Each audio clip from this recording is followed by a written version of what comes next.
সদরঘাট পেছন থেকে আসা লঞ্চের ধাক্কায় চলন্ত বাসে আগুন। ঈদ যাত্রায় ট্রেনে আগুন, ফেরি থেকে বাস নদীতে। পেছন থেকে আসা লঞ্চের ধাক্কায় স্বামীর মৃত্যু, অন্তঃসত্ত্বা স্ত্রীকে বাঁচাতে গিয়ে অকাল মৃত্যুর কোলে ঢলে পড়েন স্বামী।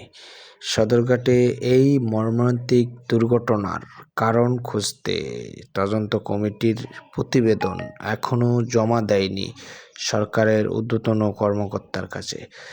সংশ্লিষ্ট ব্যক্তিদের পরামর্শ অনুযায়ী দুর্ঘটনা রোধে সুব্যবস্থা না নেওয়ায় প্রতি বছরই এরকম দুর্ঘটনার মুখোমুখি হন হাজারো মানুষ। সারা বাংলাদেশে 283 জন মানুষ এবার দুর্ঘটনায় নিহত হয়েছেন বলে জানিয়েছেন বাংলাদেশ।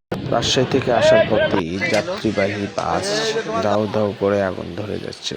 হতাহতের খবর না পাওয়া গেলেও কিন্তু এই আগুনের পিছনের রহস্য কি সেটা উদ্ঘাটন করে দ্রুত বাস কন্ডাক্টর এবং হেলপারকে যদি আইনের আওতায় আনা যায়, প্রকৃত তথ্য খুঁজে পাওয়া সম্ভব। আগুন জ্বলছে দাউ দাউ করে। ঢাকা-চিটাগাং রুটের ট্রেন এর বগিতে হতাহতের ঘটনা এখন পর্যন্ত আমাদের কাছে কোনো খবর আসেনি। ফায়ার সার্ভিস, সেনাবাহিনী উদ্ধার কাজ চালাচ্ছেন।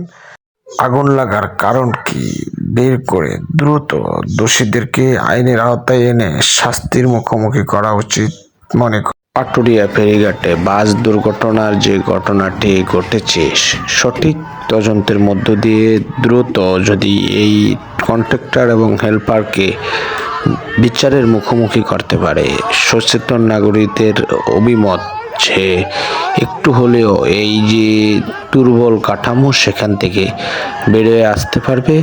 অন্যথায় এই দুর্ঘটনা অ্যাভেলেবেল হতেই থাকবে, কারণ সঠিক তদন্ত এবং বিচারের হীনতার কারণে এ ধরনের দুর্ঘটনা ঘটছে বলে মনে করে।